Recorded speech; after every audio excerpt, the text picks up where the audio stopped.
જોહાર મિત્રો અમે આજે દક્ષિણ ગુજરાતમાં જે ચક્રવાત આવેલો વેવલ અને સિણધઈ ગામે, તો ત્યાં અમે મદદમાં ગયેલા હતા. તો અત્યારે અમે પરત થઈ રહ્યા છીએ, રિટર્ન થઈ રહ્યા છીએ અમારા ઘરે. નજીકના લોકો હજી પણ કામ ચાલશે 10, 11, 12 વાગ્યા સુધી. ત્યાં સુધી રોજના જ રોકાશે અને બનતી કોશિશ જેટલું જલ્દી થાય એટલું પૂર્વત કરવાની કોશિશ કરી રહ્યા છીએ. સાંજના થયા છે 6 અને અમે બધા જ છૂટા પડી ગયા. અને સિણધઈમાં પણ જોવા ગયો, વેવલનું તો જોયું જ બપોર સુધી. બપોર પછી સિણધઈનું પણ જોઈને આવ્યો. તો મારે ઘરે આવવાનું હતું વલસાડ સુધી, એટલે હું આવતો રહ્યો. પરંતુ મિત્રો, આજે વિડીયો બનાવ્યો છે ને, તમે ખાલી 2% જોશો. અમુક જે ખરું ને મિત્રો, તે બતાવી શકાય એવું જ નથી. બતાવી પણ શકાય એવું જરૂર નથી, પરંતુ બહુ ખરાબ પરિસ્થિતિ છે. લોકોની સેવા પણ આજે રજા હતી, તો સેવા પણ બહુ આવી. આજે 2 ઓક્ટોબર હતી અને દશેરો પણ હતો, એટલે બધા ફાઉન્ડેશનો ને બધા સંગઠનો ને બહુ લોકો આવ્યા. મિત્રો, તોય પણ છે ને હજુ થોડું ખૂટે છે, પરંતુ ધીરે ધીરે પરિસ્થિતિ પૂર્વવત થઈ રહી છે. અને ખાસ તો એવા લોકોના અમે ઘર જોયા, એ ઘરમાં કશું બચ્યું જ નથી. તો એ તમને શું બતાવું, બિચારા લોકો રડે, આપણે આંખોમાં આંસુ આવી જાય. તો કે જમવાનું ને એ બધી વ્યવસ્થા તો એ લોકોની થઈ જાય છે, કારણ કે આજુબાજુના લોકોને બીજા સંગઠનો જે ડેઈલી આવતા હોય છે, નજીકના લોકો, તો પાણી પણ અમારા માટે પણ એ લોકોએ વ્યવસ્થા કરી. જમવાની, નાસ્તાની બધી જ વ્યવસ્થા હતી. અને અમે મદદ કરી, બધું જ કર્યું. પરંતુ એ લોકોએ જે એવી વાત કરી ને કે જે અમેરિકામાં ટોર્નેડો એટલે જે વંટોળિયો, આપણે તો નાનો થાય, પરંતુ ત્યાં અમેરિકામાં જે વંટોળિયો થાય ને, એ આખા ઝાડ, ઘર, કાર અને ઝાડ, બધા ડાળખી સહિત, બધા પશુઓ સહિત, એ આખું જ લઈને ઉડી જાય તે રીતનું અહીંયા થયું. અહીંયા તમે જુઓ તો ફ્રીજ ઉડીને બહાર પડી ગયું, પંખા ઉડીને ખબર નહીં ક્યાં જતા રહ્યા, પતરા ઉડીને જે લાઇટની લાઈનો ખરી એના પર જેને ચોંટી ગયા, અને લોકોના કબાટમાંથી કપડાં ઉડી ગયા. કારણ કે એટલો જોરમાં આવ્યો કે માણસ, હું રેકોર્ડ કરવાનું રહી ગયો મારું, અને મને ઠીક નહીં લાગ્યું. બિચારા રડતા હતા કે જ્યારે વંટોળિયો આવ્યો ને, તો મિત્રો તમે માનો નહીં, પેલા વડીલ કહેતા હતા કે અમે એમ કે જે ઘરની થાંભલી હોય ને, થાંભલીના ચીપકીને અમે રહેલા. મિત્રો, જે પાણીનું વેણ હોય ને એવું ખેંચે એમ કે. અને એ ઘરમાં એક નાની છોકરી હતી, તો એને યાદ આવી ગયું કે ક્યાંક એને ભણવામાં આવ્યું હશે કે ખાટલા નીચે ભરાઈ જવાય તો જીવ બચે. વાત પણ સાચી છે છોકરીની, કે ધરતીકંપ થાય કે આવી કોઈ પણ આપદા થાય તો ખાટલા કે ટેબલ નીચે જતા રહેવું જોઈએ. તો એ લોકોએ એની મમ્મીને કીધું, તેની મમ્મી ધીરે ધીરે બેસી પડી અને સરકીને ત્યાં એની સાથે ખાટલા નીચે ભરાઈ ગઈ. અને પેલા એના પપ્પા પણ ખાટલા નીચે ભરાઈ ગયા. અને આ વાત કરતી વખતે એ લોકોના મોઢા પર જે ખોફ હતો ને, જિંદગીમાં એ લોકોએ સપને પણ આ ચીજ જોયેલી જ નહીં.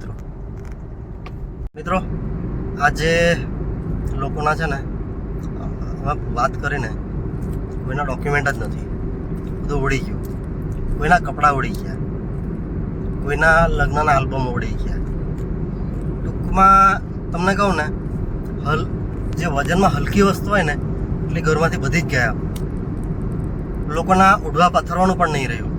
પણ લોકો મદદના ધાબળા છે, પછી ચાદરો છે, ટુવાલ છે, કપડાં છે, મદદ કરી ગયા છે.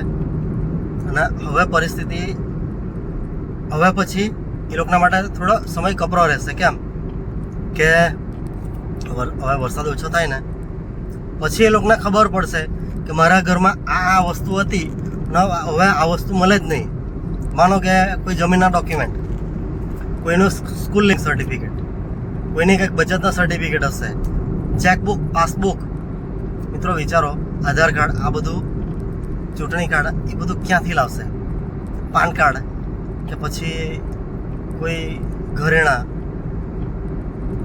એ લોકો ક્યાંથી લાવશે? અને એ લોકો મિત્રો એટલા સક્ષમ નથી. અમુક લોકો તો માંડ 100, 150, 200 રૂપિયાનું મજૂરી કરે ત્યારે એમના ઘરનો ચૂલો બળે. તમે વિચારો મિત્રો કે આવું રેકોર્ડ કરવું કેટલું યોગ્ય લાગે. એ લોકોની સાથે વાતો કરતા અમારી આંખમાં પણ પાણી આવી ગયા કે અમે કશું બોલી જ ના શક્યા, પરંતુ એક હૈયાધારણા આપી કે તમારો જીવ બચી ગયો એ મોટી વસ્તુ છે. અમે લોકો બધા ભેગા થઈને તમારું જીવન પૂર્વવત કરવાની કોશિશ કરીશું. અને એ લોકોમાંથી ઘણા એવા લોકો છે, ઘણા એટલે 90%, કે દૂધ ભરીને કે પછી ખેતી પર કે એ લોકો નપતા હતા, તો ઢોર એ લોકોના સહી સલામત છે. અને આ લગભગ 100-150 ઘરોમાં જે આ આફત આવી છે મિત્રો, એટલું સારું છે, એક પણ વ્યક્તિનો જીવ ગયો નથી. પ્રકૃતિએ માણસોને છોડી દીધા, પશુઓને છોડી દીધા, અને જે થયો છે તે, પરંતુ માણસોના જીવ બચી ગયા એ જ મોટી વસ્તુ છે. બાકી જિંદગી છે, ધીરે ધીરે કપડાં છે, બધું એ તો થશે. લોકો મદદ પણ કરે છે અને જીવશે, પરંતુ આ હાદસો આ લોકોની જિંદગીમાં ક્યારેય નહીં ભૂલે. એક 90 થી 100 વર્ષના દાદા સાથે મારી વાત થઈ ગઈ. મેં દાદાને પૂછ્યું કે દાદા તમારી ઉંમર કેટલી? તો કે 90-100 વર્ષ હશે.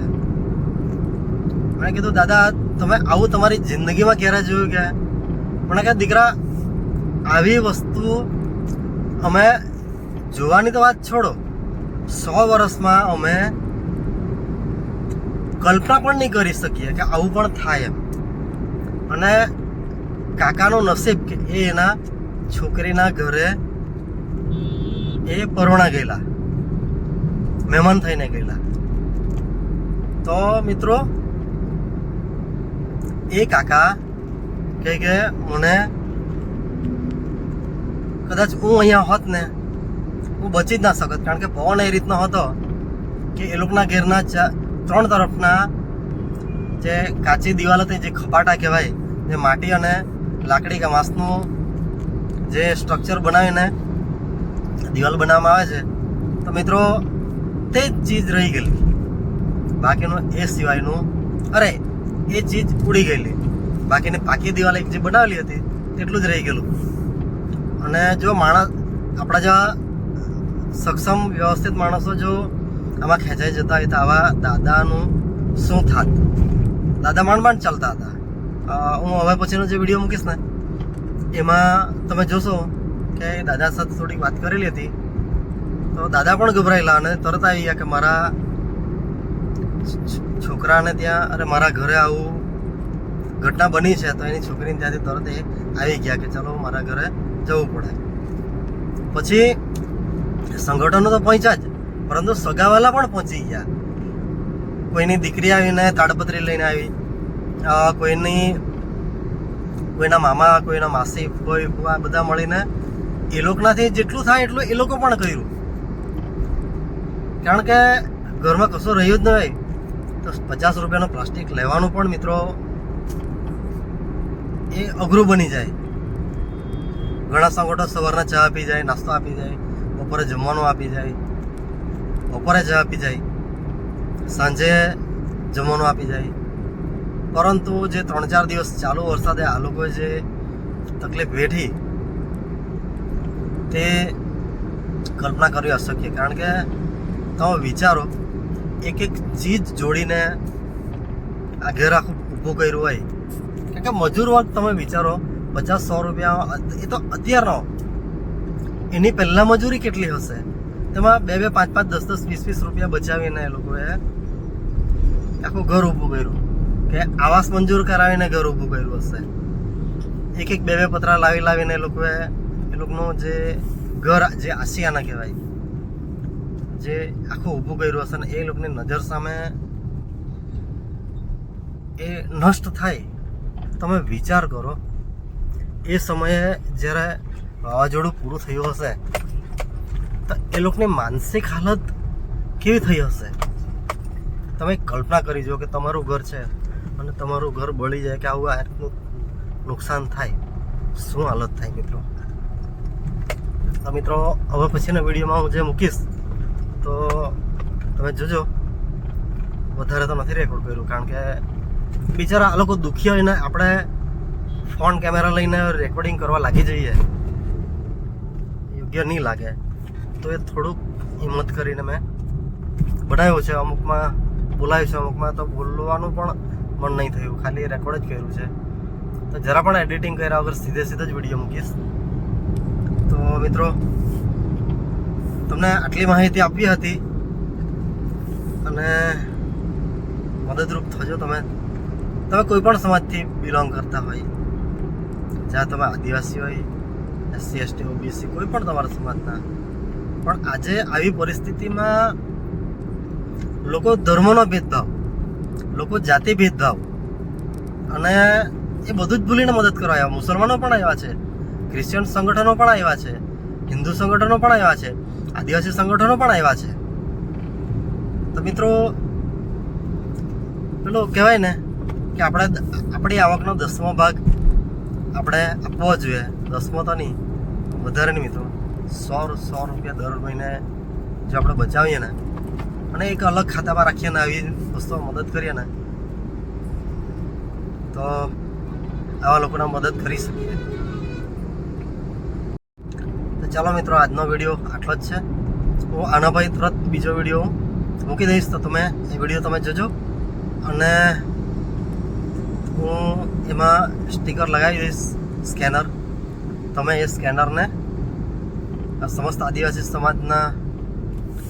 સમાજનો નંબર છે, એના પર તમે ગૂગલ પેથી તમે પેમેન્ટ કરી શકો, જેથી હજુ પણ ઘણી બધી જે મદદની જરૂર છે, તમે મદદ કરજો.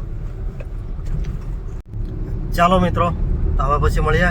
હજુ ઘણી બધી વાતો છે, ઘણું બધું કહેવું છે, પરંતુ મિત્રો રસ્તો ખરાબ છે, અને જો કોઈ રૂબરૂ મળો તો વાત કરીશું કે વિડીયો તો કેટલો લાંબો બનાવું અને શું બોલો એવું થાય છે. પરંતુ જે કંઈ દિલમાં હતું તે બસ તમને શેર કરવાની ઈચ્છા થઈ. તો મિત્રો, સપોર્ટ કરજો આ લોકોને. અમે તો અમારાથી થતું કરતા આવ્યા છે, હજી પણ જઈશું, પરંતુ એના વિડીયો હવે પછી નહીં બનાવું. તો મિત્રો, ચાલો બાય બાય. અને હું આના પછી થોડી વારનો તરત જ વિડીયો મૂકી દઈશ. તો મિત્રો, એ જોજો તમે કે કેવી પરિસ્થિતિ ત્યાં થઈ હશે.